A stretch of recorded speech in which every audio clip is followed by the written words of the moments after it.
Ya estamos con la doctora Carolina Reynolds. Hola, Doc. Buenas tardes. Hola, Doc, por invitarme. Bueno, no, en realidad te queremos agradecer muchísimo porque sos nuestra primera invitada, una reconocidísima psiquiatra, no solamente de Villa María, pero lo que mucho me llamó la atención, que no sabía, sinceramente, es que existía la especialidad de el médico psiquiatra o del acompañamiento psiquiátrico para niños y adolescentes. Uno siempre como que lo ve para la gente más grande.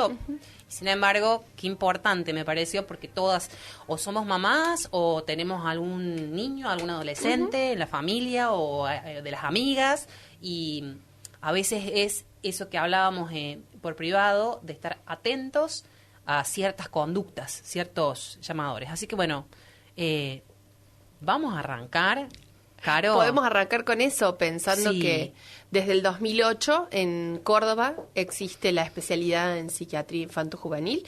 En Argentina somos aproximadamente 160 psiquiatras infanto-juveniles certificados, con lo cual imagínense que si eso es en la Argentina, en Córdoba somos 36 aproximadamente. ¿Y esto es mucho o es poco, Caro? Es bastante poco. Imagínate, ¿no?, que una especialidad infanto-juvenil como pediatría son casi 4 veces más. Bien.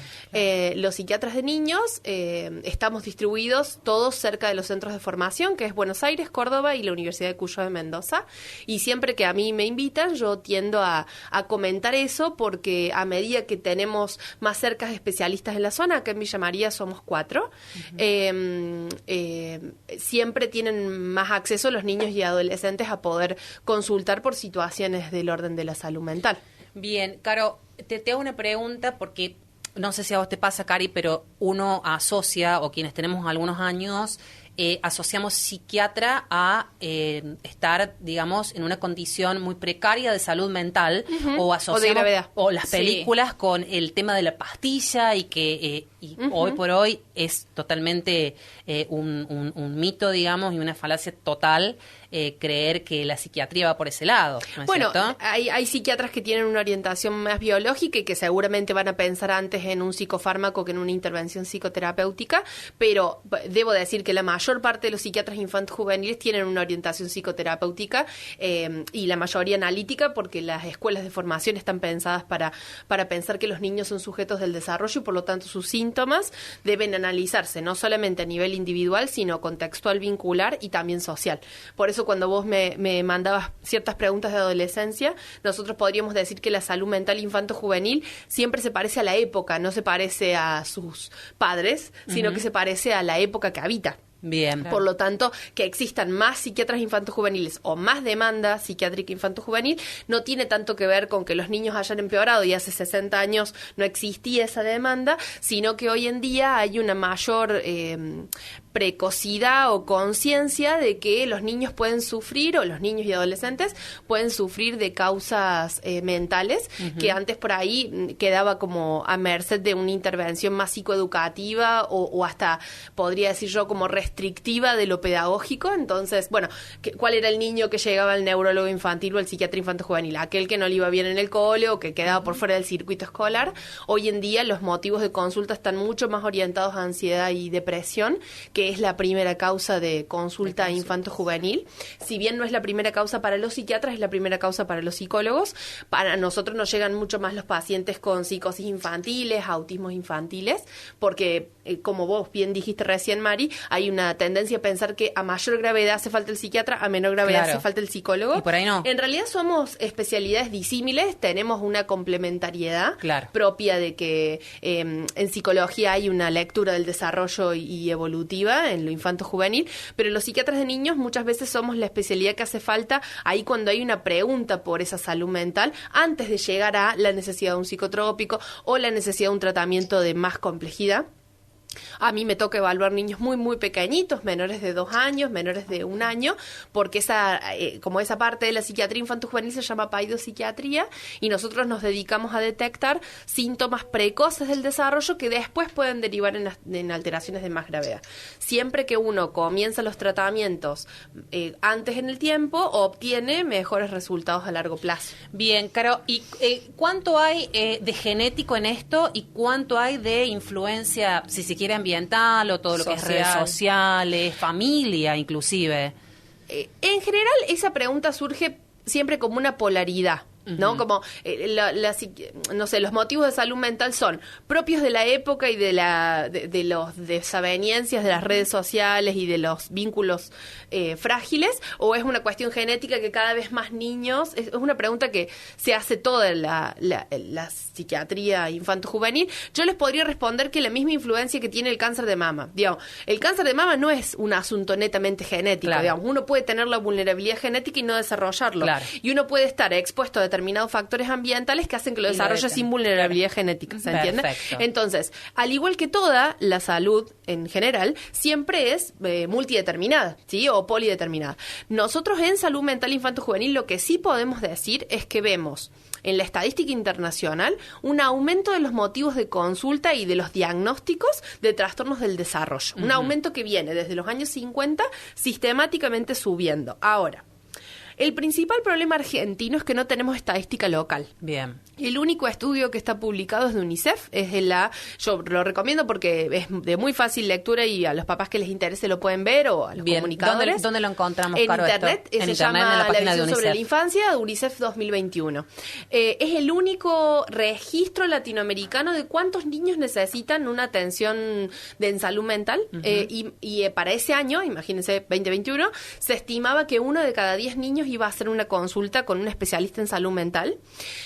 Con la pandemia eso se volvió muy exponencial, subió mucho, pero la estadística internacional lo que dice es que aproximadamente 1 de cada 60 niños va a tener un trastorno del desarrollo precoz en su trayectoria psíquica y del neurodesarrollo. Sin embargo, nosotros no podemos extrapolar ese valor directo. ¿Por qué? Porque nosotros no tenemos la realidad contextual que tiene, por ejemplo, Gran Bretaña, que es el principal publicador de estadística local, de estadística internacional. Lo mismo que Estados Unidos. Nosotros no tenemos la configuración vital que tienen ni Estados Unidos ni Gran Bretaña. O sea que nosotros no podemos asumir que son los mismos valores. Son realidades diferentes, culturales. La crianza es totalmente... Claro. Una de mis grandes amigas, Natalia Burón, que aprovecho a mencionarla porque es alguien que sabe mucho y es argentina, está en Londres trabajando en los equipos de detección de autismo, y una de las cosas que ella me decía es, vos pensás, Caro, que nosotros cuando evaluamos a alguien lo vemos aproximadamente 7 u 8 veces a un niño, ¿no? Muchas veces son 4, pero la gran mayoría son más de 4. Ella me contaba que un niño que consulta en Gran Bretaña por un asunto del desarrollo va a consultar 6 veces con personas distintas. O sea, toda la evaluación diagnóstica se hace con 6 profesionales distintos, ¿sí? Claro. Uno primero lo ve el fono, después lo ve el psicólogo, después lo ve el neurólogo y demás. Eso no existe en Argentina. Claro. En Argentina tenemos un valor sobre el vínculo terapéutico que un niño que viene conmigo no es que va con otro a la semana siguiente y con otro a la semana siguiente. Eso afecta la forma en la que pensamos los diagnósticos. Entonces, es urgente para nosotros en Argentina tener estadística publicada ¿Y eso local. ¿Hay alguna entidad, digamos, alguna entidad gubernamental? El Ministerio de Salud. El Ministerio de Salud. Los últimos datos del Ministerio de Salud son del año 2018 y solamente es una estadística de cuántas veces un niño consulta con un especialista. Y eso antes de la pandemia y antes de la explosión de todos los medios digitales y redes sociales. Incluso más aún, es solamente una estadística de motivos de consulta. ¿Qué quiere decir? Es la estadística de la guardia, de cuántos niños caen por guardia, cuando en realidad nosotros, la salud mental infanto-juvenil nunca es de guardia. O sea, la menor proporción de las consultas son de guardia. La mayor proporción de las consultas son del desarrollo. Niños que precozmente no pueden dormir, precozmente no pueden comer bien, no se pueden insertar en ámbitos escolares, tienen muchas situaciones de agresión o de conducta impulsiva. Esos son los motivos de consulta más frecuentes. Sí, pero que no se asocien por ahí a una guardia, que la guardia decir, bueno, es la gripe, es el dolor de garganta, es la fiebre, pero no. Entonces, es una cuestión... En ese punto, Mari, siempre es una estadística en gris, porque nunca podemos saber hoy. Para ser como bien puntual, hoy en Argentina no sabemos cuántos niños consultan a un psiquiatra infanto-juvenil. Si no lo sabemos, no podemos formar a los psiquiatras infanto-juveniles. Si no los podemos formar, no los podemos distribuir en el territorio. Hay provincias que no tienen a nadie, que no tienen un solo psiquiatra infanto-juvenil, toda la provincia. Entonces, mientras esa sea la situación sanitaria, va a ser muy difícil tener claro si es la época, si es la genética. Por ejemplo, tradicionalmente en Argentina la mayor cantidad de intentos de suicidio en población infanto-juvenil era la Patagonia. Es algo conocido porque hay como mucha mitología sobre eso.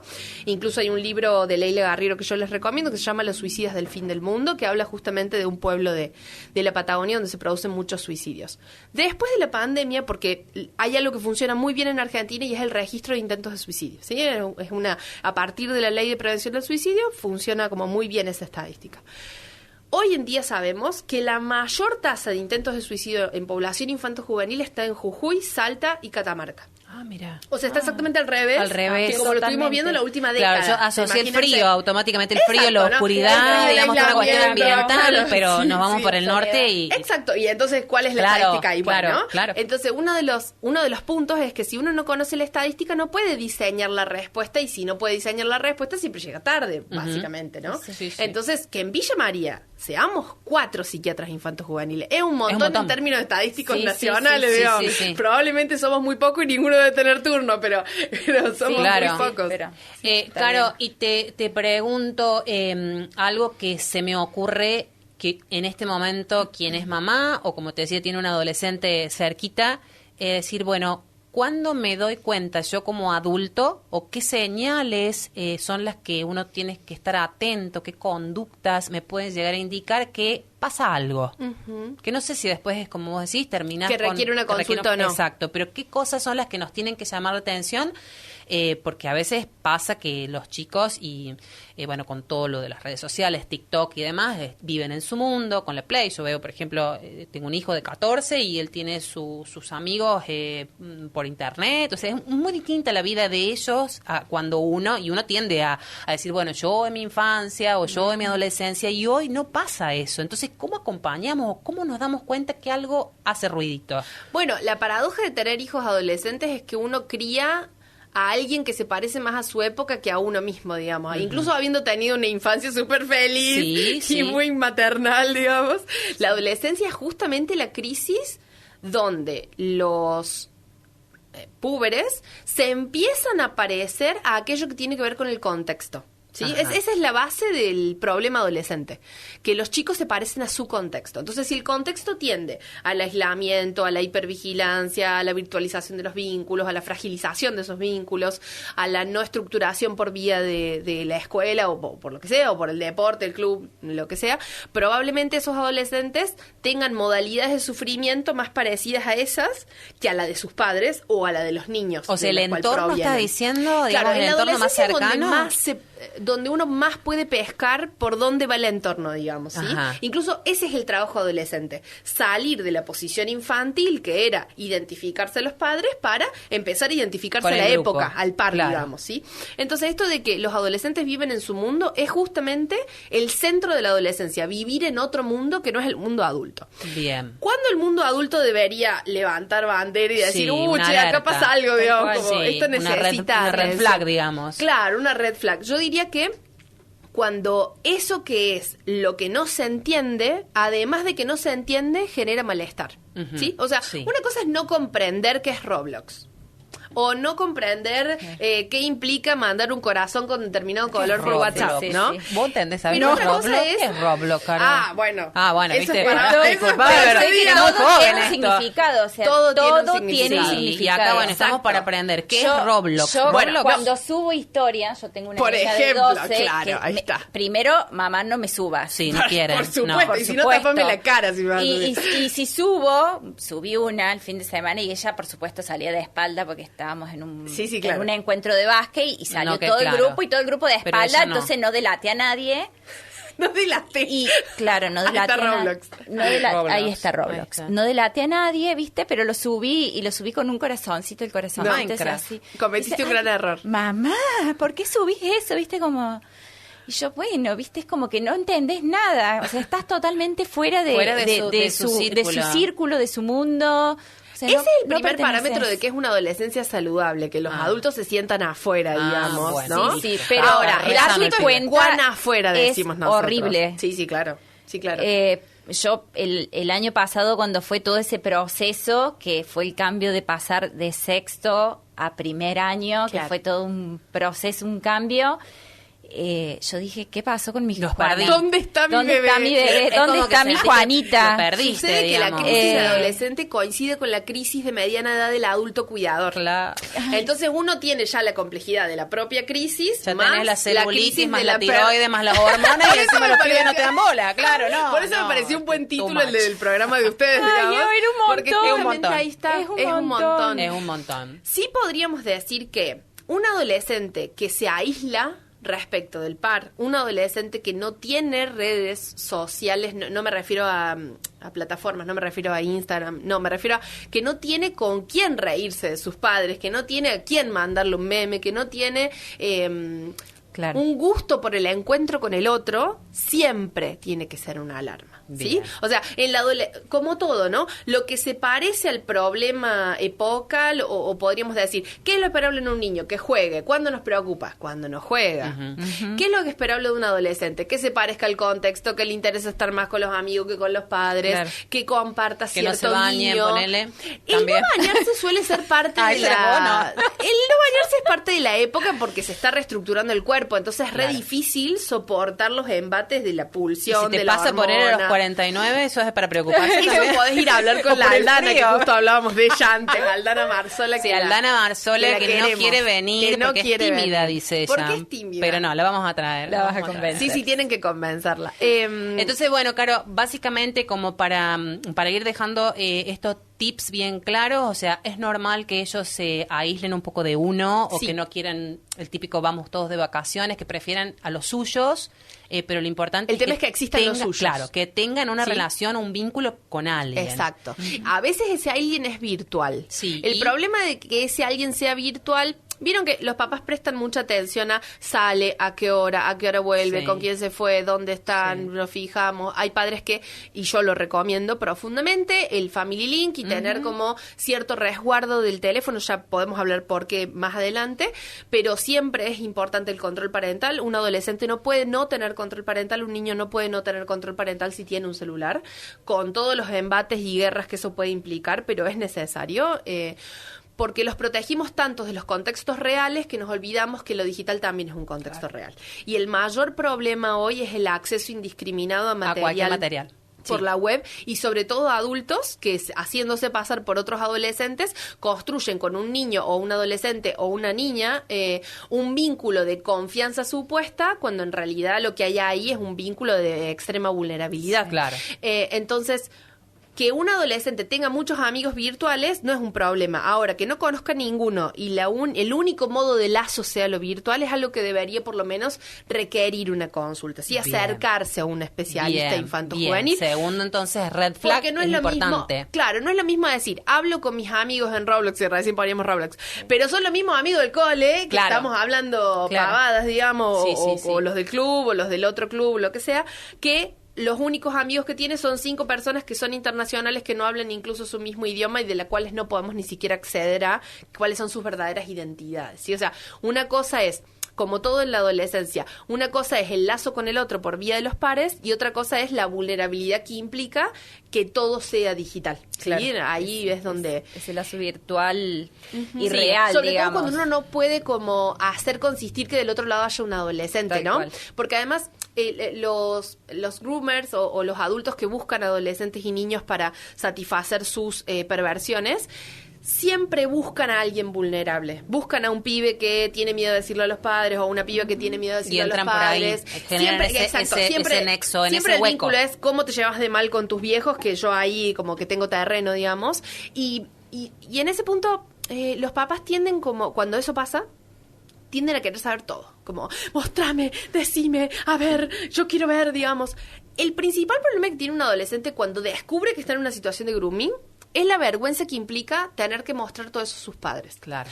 Porque la mayor parte ya mandó fotos, ya mandó videos, ya vio cosas que lo excitó, ya vieron cosas que los hicieron sentir excitados e incómodos, avergonzados, angustiados. ¿Sí? Ya esa es la complejidad. El tema de contarle a mamá o a papá o a un adulto. A eso se le suma que el adulto quiere hacer una especie de investigación, digamos, de cómo, cuándo. Y yo diría que eso siempre es de la segunda etapa de... En el primer momento lo más importante es que tu hija o tu hijo sepa que él es la víctima de la situación. incluso habiendo mandado foto, video, habiéndole dicho nos encontremos, ¿sí? Porque nunca un niño y un adolescente o una niña y un adolescente pueden considerarse parte activa de una situación de grooming. ¿Se entiende? Claro, sí. Por más que hayan sido parte activa respecto del intercambio. Siempre. Sí, porque del otro lado hay un adulto. Y mientras haya un adulto, la vulnerabilidad y la asimetría es fundante. Sí, como ese punto es re importante. Entonces, si uno descubre una situación de grooming, el primer momento es para sostener la enorme vergüenza, angustia, malestar que ya generó una situación de abuso, ¿sí? Uno no se pondría a una persona que acaba de ser abusada de decirle, pero ¿cómo? ¿Y quién era? ¿Y dónde lo viste? ¿Y dónde buscaste? No, uno no entraría en esa posición. Con lo digital sí pasa. Los papás se angustian mucho por querer saber, por querer buscar, por controlar. Claro. Perfecto. Pero no sé por qué veo señas. Yo veo, felicitaciones, control parental. Gracias, Franco. Bueno, estamos acostumbrando a YouTube. Sí, claro. Sí. Bien. Marisa Richeta es pariente, ¿la conocés vos? Esa es mi hermana. Bueno, por lo menos la familia nos ve, Karina, y nos escucha. Bueno, perfecto. Control parental. Genial. Claro, porque vos recién hablabas de Family. ¿Cómo dijiste? Family Link. ¿Y qué sería? Contarle a la gente que no sabe. Una aplicación derivada de Google, que es lo que permite controlar el acceso que tienen los teléfonos infantos juveniles a las redes, al material de la web. Porque el tema es ese, claro, que a veces por ahí los padres... algunos estamos más vinculados o más actualizados con la tecnología, pero hay muchos papás que gracias manejan el WhatsApp y nada más. Entonces está bueno decir, bueno, si no sabes cómo hacerlo, pero que uno pida la ayuda, que sepamos al menos que existen las herramientas para poder controlar. Después vemos cómo lo llevamos a cabo. Hay varias apps de control parental, todas se llaman así, control parental, digamos. Siempre permiten controlar el acceso a redes sociales. El principal problema con adolescentes es la cuenta secundaria. La cuenta secundaria es más difícil de controlar. Eso es algo que no todos los papás saben que existe. La mayor parte de los adolescentes tienen entre 2 y 5 cuentas secundarias. Me enteré yo hace nada.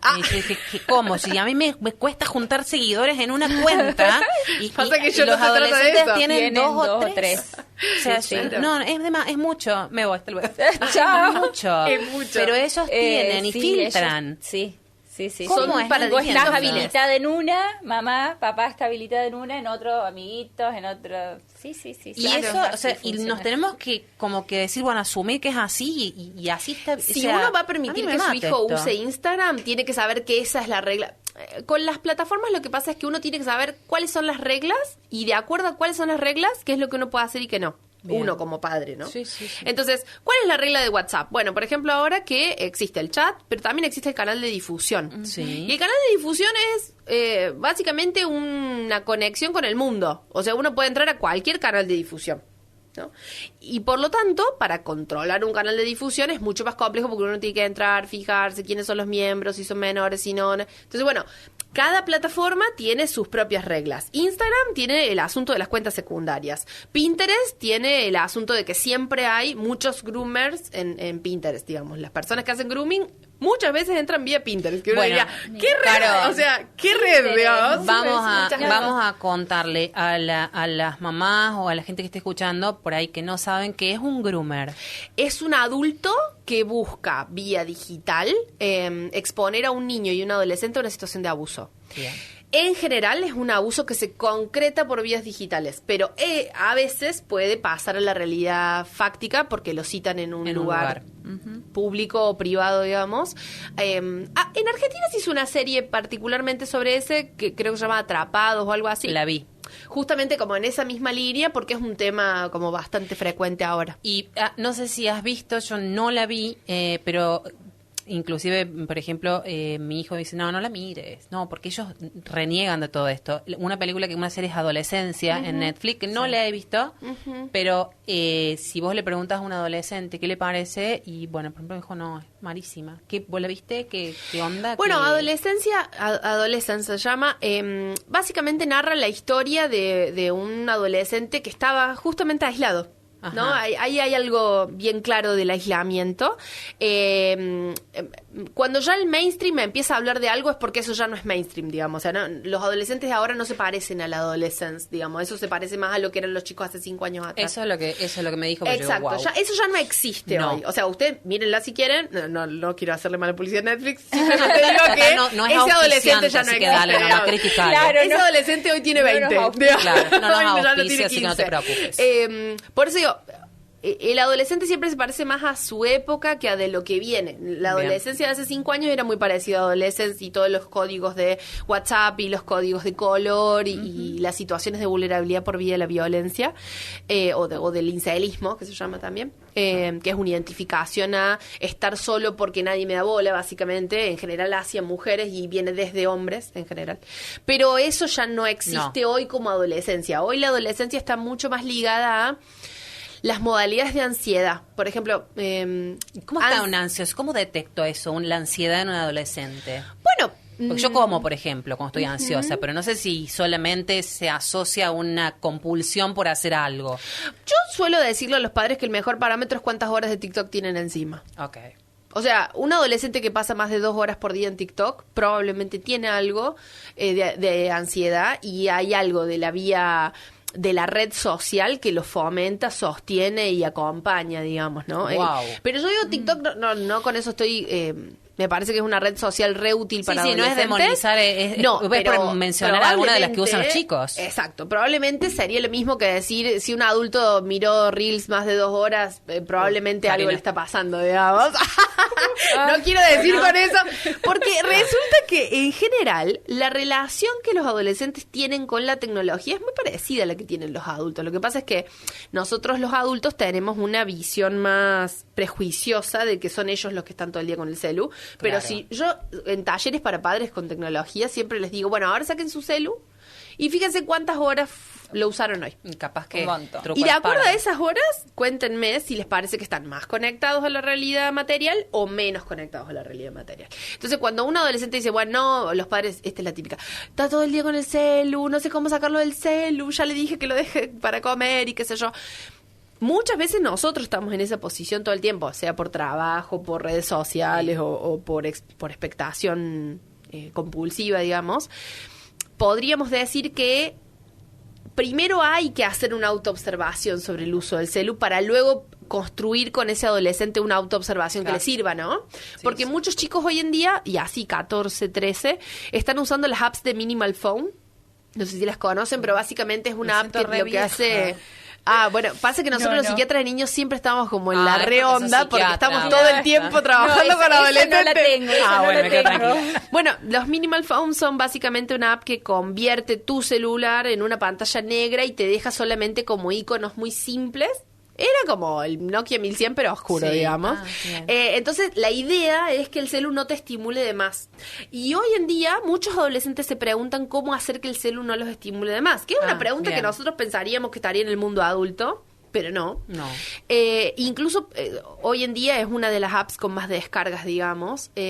Porque hay una pregunta de la época por cuánto puedo usar el celu sin que me dañe, cuánto puedo usarlo. ¿Ellos son conscientes? Vos decís que ellos... Bueno, ellos tienen el efecto, ¿no? O sea, el efecto ya es conciencia. Ya notar que yo, para poder subir una foto, tengo que pensar, ¿quién la va a ver? ¿Cómo le va a ver? Si me tapo la cara. Fíjense que las fotos de adolescentes de hoy, o sea, 12 a 15, no se ve la cara. No, es todo más, en Instagram no tienen publicaciones. Yo digo, mirá, salvo el perro, el gato. Pásame una iba viajando, le digo, pásame una foto, se iba a un partido de básquet, pásame una foto, así te veo. Yo estaba viajando para otro lado, ella se iba a un partido de básquet, me pasa una foto con un osito en la cara. Claro. Yo digo, verte de cuerpo entero, claro, verle la cara y se ponen los emojis no le ves la cara. Ellos son bastante más conscientes de que la imagen dentro de internet no la controla nadie. O sea que yo subo una foto y nunca sé dónde termina. Ellos son mucho más conscientes que nosotros de eso. O sea, nosotros, ¿cuántas veces, adultos? Hola, estoy acá en el café tomando todo el tiempo, en Isabel de la Cruz. Acá en Isabel de la Cruz. Tipo, no estás en tu casa, digamos, sin entrar a robar.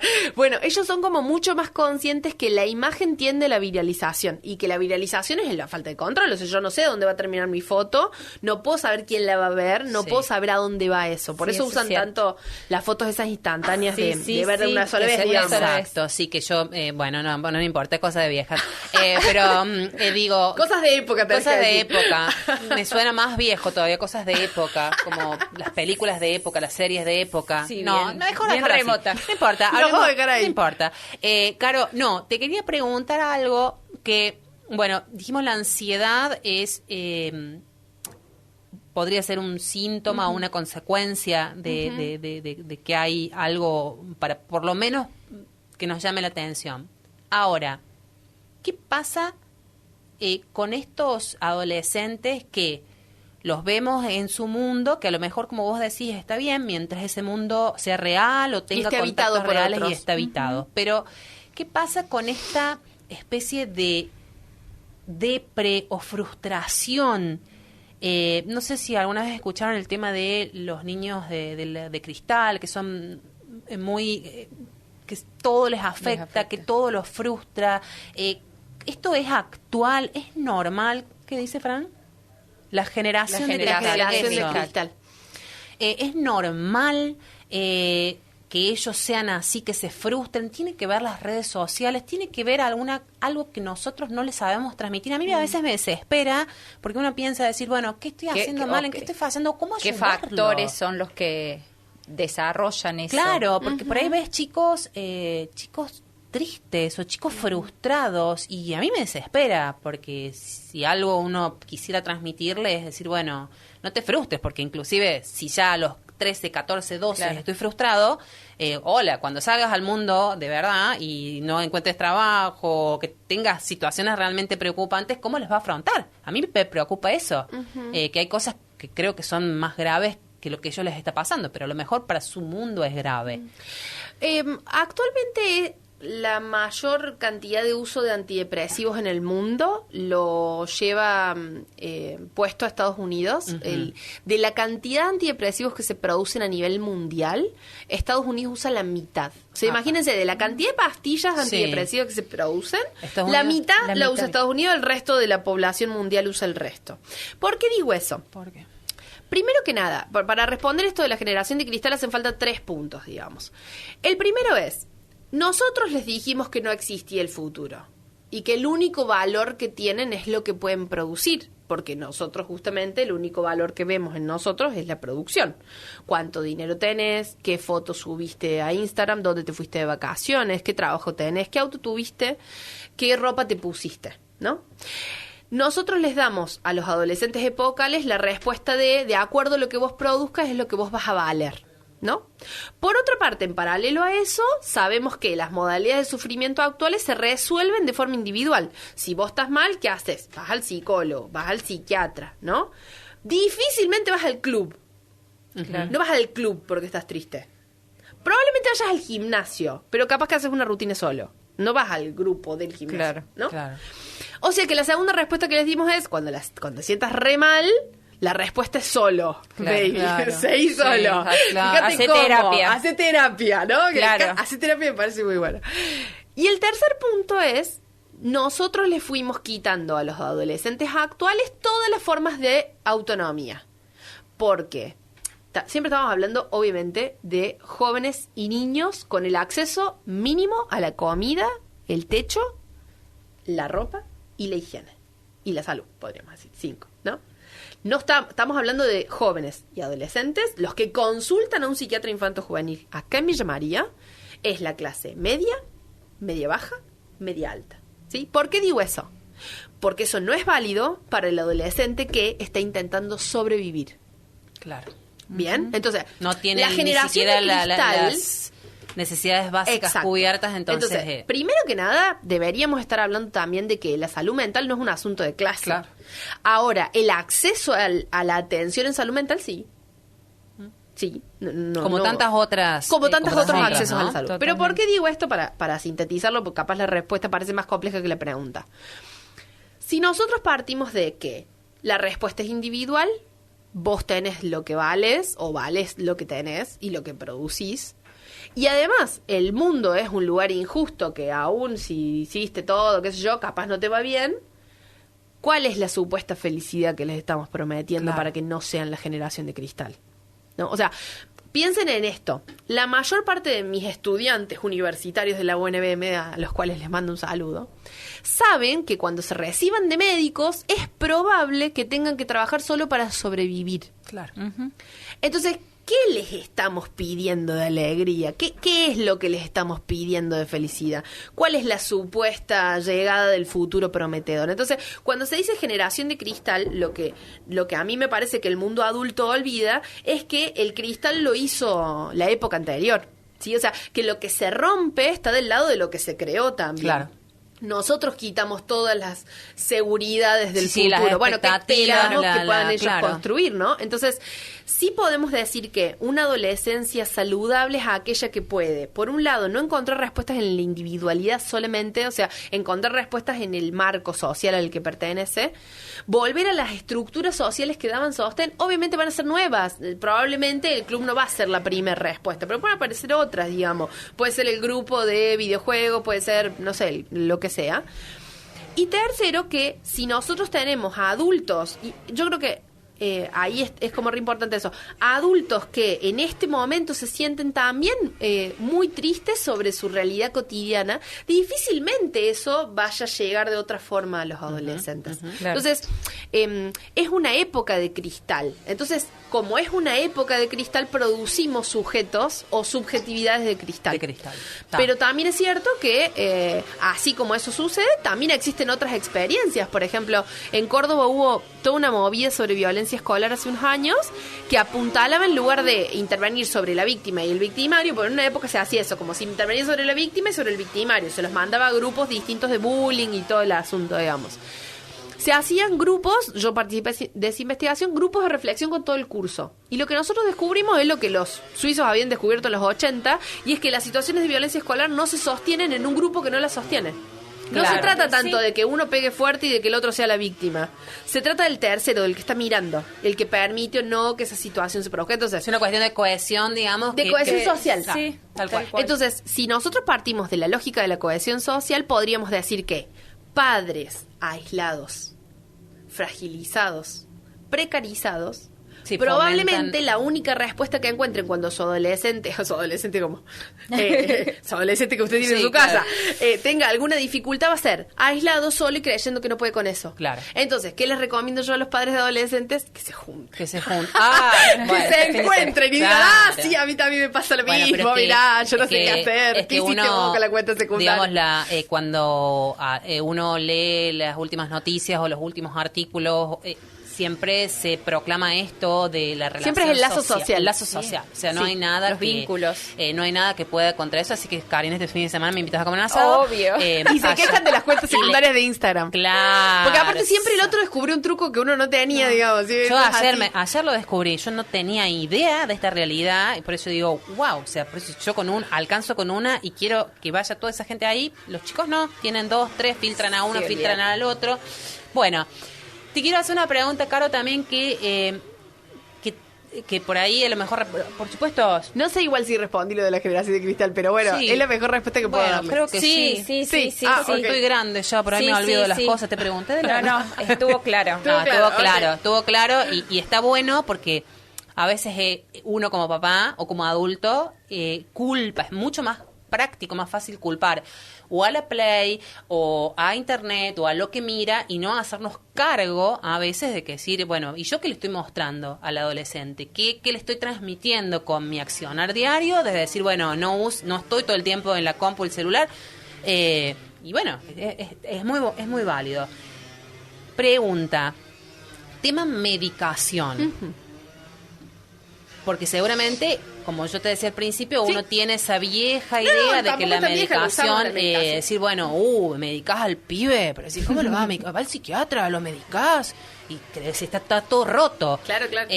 ¿Cómo trabaja, digamos? Primero, yo si fuera mamá y mi hijo necesitara terapia con psicofármacos, es decir, bueno, ¿qué efecto tiene? Punto 1. ¿Cuáles son los efectos colaterales? O si hay alguna cuestión que después, por efecto rebote, entre comillas, puede pasar. qué mejoras, si se crea una cierta dependencia o no. Contame un poco de este mundo de los psicofármacos. El mundo de los psicofármacos es igual que el mundo de todos los fármacos. O sea, si nosotros le preguntáramos a un pediatra especialista en inmunología, ¿qué fármacos usan y qué efectos adversos? La respuesta sería, cada fármaco tiene su perfil, digamos, ¿no? Sí podemos decir que en psiquiatría infanto-juvenil nosotros usamos 3 criterios. El primer criterio es que sea en el momento justo. O sea, ¿qué quiere decir eso? Ni vamos a esperar al final a que el adolescente ya o el niño no dé más y le vamos a medicar como último recurso, el famoso último recurso. Ya probamos todo, hay que medicarlo, ¿no? Ni tampoco lo vamos a medicar a priori porque no queremos hacer la trayectoria de diagnóstico, abordaje psicológico, ¿no? Ninguno de los dos modelos funciona. Siempre es el tiempo justo. El tiempo justo es la dosis justa también. ¿Eso qué quiere decir? Que la dosis se calcula por peso y que de acuerdo a la edad hay fármacos aprobados y fármacos no aprobados. Dentro de los no aprobados nosotros usamos muchos porque usamos off-label, se llama. Quiere decir que de acuerdo al experto pueden usarse fármacos que la FDA y la ANMAT, FDA en Estados Unidos y la ANMAT en Argentina, aprueban para su uso en determinadas edades. Como en psiquiatría infanto-juvenil no tenemos casi estudios a largo plazo de casi ningún fármaco, o sea, los estudios que hay son viejos, son de los años 90 y 80, podemos decir que muchos fármacos que tenemos y que estamos usando no tenemos trayectorias predecibles, porque no sabemos cómo van a funcionar en población infanto-juvenil que se empieza a medicar a los, 4 años, digamos, ¿no? Bien. Entonces siempre es a ciegas en ese punto, digamos, ¿no? De que hay que ir haciendo los controles clínicos. Nosotros decimos que un niño que está con una medicación psicotrópica no puede pasar 6 meses de su último control en términos clínicos, ¿sí? Porque nosotros no medicamos solo la mente. El fármaco ingresa y va a todo el cuerpo. Entonces necesitamos análisis de laboratorio, electrocardiograma, resonancia cuando corresponde, electro cuando corresponde, ¿sí? Eso. Acá en Villa María hay una neuróloga infantil que es Marina Paviolo, que es excelente, yo la recomiendo siempre, y es vital el trabajo entre el neurólogo infantil y el psiquiatra de niños, ¿sí? Como trabajamos muy bien juntos.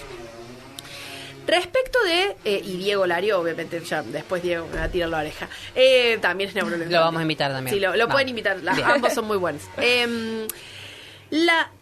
Tiene que ser el tiempo justo, la menor dosis, el menor tiempo necesario. ¿Eso qué quiere decir? La mayor parte de los psicotrópicos tiene un tiempo de uso. O sea, se usa 6 meses, 8, 10, 12, ¿sí?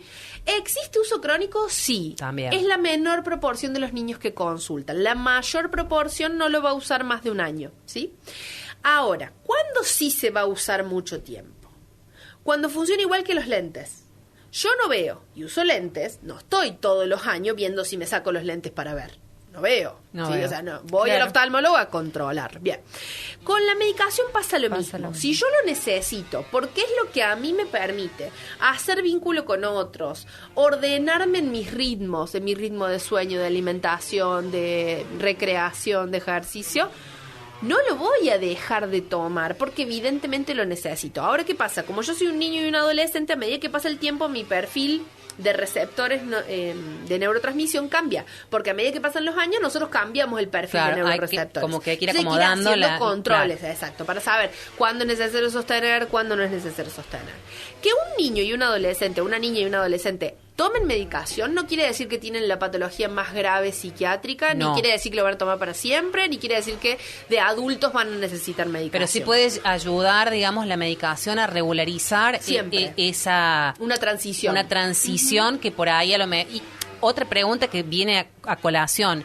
¿Cuándo un psicólogo y cuándo un psiquiatra? Es decir, vos al principio de la charla decías que a veces van de la mano. Ahora, puede que uno empiece con un tratamiento psicológico y que el mismo profesional sea el que le sugiera al adulto mayor pasar a otra instancia. Sí, incluso, Mari, la trayectoria típica del paciente que consulta con nosotros pasó por un psicólogo antes. Es muy infrecuente que hayan solo pasado por pediatría. ¿Qué niños llegan solo habiendo pasado por pediatría? Los que tienen un trastorno del desarrollo muy precoz. Entonces, qué sé yo, es un niño que tiene 1 año y medio, que no durmió nunca, no habla, no puede adquirir los hábitos del desarrollo, o sea, los hitos del desarrollo mínimos, y probablemente ese niño sí nos llegue primero a nosotros, porque hay como una orientación orgánica, por claro, una cuestión fisiológica que digamos, hay que atacarla. Perfecto. Claro. Y muchas veces el uso de medicación muy precoz, como niños muy, muy pequeñitos, es lo que permite dar los hitos del desarrollo, es lo que permite que ese niño al dormir empiece a hablar, al dormir empiece a comer, al dormir empiece... Claro. Digo dormir porque es como el síntoma más frecuente en esa época, pero al empezar a comer, el poder apaciguarse, un bebé que no para de llorar todo el día, digamos, bueno, son todas cosas que son disruptivas para el psiquismo, entonces uno no sabe si ve el efecto del síntoma o la causa del síntoma, ¿no? Claro. Porque alguien que no duerme nunca, probablemente su salud mental va a estar muy deteriorada, no importa si tiene 30 años o 5, digamos. Sí. Entonces, digamos, para hacer un tipo checklist a las mamás principalmente, para estar atentas, el tema de el adolescente que se aísla y que no tiene un grupo de referencia, ya sea virtual o que no tiene lazo. Esa es una. Después, digamos... El cambio brusco. Un niño que venía durmiendo bien, comiendo bien, haciendo deporte, de repente no quiere salir de su casa, no quiere ir a la escuela. Se aísla totalmente. Cambio brusco. O sea, el factor aislamiento es fundamental, digamos, uno de los que más... La salud mental es el factor principal, el aislamiento. Pensar en cualquier persona con una condición. Mira, es re importante esa pregunta, porque yo solo doy por obvio. ¿Cuál es el factor pronóstico más importante en cualquier enfermedad mental? El vínculo social que tiene ese sujeto, no la gravedad del síntoma. O sea, yo puedo tener una enfermedad mental gravísima, cualquiera, no sé, puedo tener una esquizofrenia paranoide, no estoy diciendo que con eso es la más grave, estoy diciendo, cualquier síntoma grave de la esfera psíquica no determina la trayectoria, lo que determina la trayectoria son los vínculos sociales que sostienen ese cuando sujeto. Decís no determina la trayectoria, específicamente no quiere decir bajado que a tierra, por eso la sería? persona va a, tener una incurrencia grave o tener una situación de riesgo para su vida. Bien. ¿No? Lo que determina eso no es la gravedad del síntoma que vos tenés, es el grado de aislamiento social el que entorno, construye eso, digamos, ¿sí? Entonces, ¿qué es lo más importante si a vos o a tu hijo le hicieron un diagnóstico de una condición mental que vos crees como lo peor que te podía tocar era eso? Lo que importa no es tanto eso que tiene, sino cómo va a construir redes alrededor de eso. Bien. ¿Sí? Entonces, un adolescente o un niño o una niña o un adolescente que tienen un síntoma grave en la esfera psíquica, no es ese el único factor para su pronóstico. El factor más importante es la red social que habilita, la red vincular que lo rodea, la escuela en la que participa, los lugares de significación. Qué loco, ¿no? Porque uno, digamos, por ahí no le da la importancia que realmente esto tiene, que supongo que es a todos los niveles, niños, adolescentes, adultos. Pero pensalo en la historia. Yo voy a dar un ejemplo. Para nosotros la palabra locura es una palabra muy saludable, digamos. Si vos pensás en los locos, siempre hay un loco del pueblo, de la comunidad, que está inserto. ¿Por qué vía? Por la vía del loco. O sea, no sé, el que pasa y hace determinadas cosas y qué sé yo. El principal problema de la psiquiatrización de los sufrimientos mentales es encerrarlos dentro del espacio de salud y dejar todas las redes sociales que lo construyen. Yo trabajo en el Hospital de Oliva, a quien les mando un gran saludo a todos mis colegas que están ahí. Nosotros hacemos salud mental muy orientada por la nueva ley. Y hay un gran esfuerzo, por ejemplo, para que el servicio de internaciones agudas, que es al que yo pertenezco, tenga un atravesamiento por vía de la ley. Y que vos entres al hospital con una causa aguda y no haya como única solución que vos permanezcas encerrado y adentro para siempre, ¿sí? Bien. Entonces, el hospital público y la salud pública argentina es re de avanzada, ¿eh? O sea, nosotros tenemos leyes que en otros lugares del mundo no existen. Pensar que no exista la manicomialización es algo totalmente novedoso, pero eso se sostiene por una comunidad que pueda alojar ese sujeto que sufre. Sin esa comunidad, o más fragilizada está esa comunidad, más respuesta parece el manicomio o el encierro, por decirlo bien. Me interesa muchísimo que le cuentes a todas las mamás y, como decíamos, a quienes están en contacto con adolescentes, dónde te pueden encontrar, en qué lugar atendés, qué días, que nos dejes tu teléfono, un mail, o cómo se contacta la gente que necesita hacerte una consulta por sus niños y adolescentes. Bueno, yo trabajo en CAIA, es una institución de acá de Villa María que está en el centro, en la calle Corrientes, 1279. CAIA es un centro de consultorios de muchas especialidades. Ahí están Cleo y Luciana, que son las secretarias, que son unas genias y son las que agendan los turnos. Muy bien. CAIA tiene sus redes, @CAIA, y lo podemos etiquetar después. Le mandamos un saludo a José, que siempre me insiste con eso. Es re cholulo, José. Recho, Lulo. Saludos, José. Ahí se pueden sacar los turnos. Y yo tengo mis redes sociales, que los turnos que son online o por teleasistencia también reservamos por salida. Tu Instagram es @doctora.caroreynolds. Y el secundario. Los secundarios los paso en otro horario. Después claro. No, iba a ser un chiste, pero no, porque el horario no da y porque, bueno, qué sé yo. Nada. No, cuida. Bueno, nos mantenemos dentro de la zona confort. Muchísimas gracias por esta entrevista. Creo que nos quedó un montón para charlar. De el tema manera, da para mucho.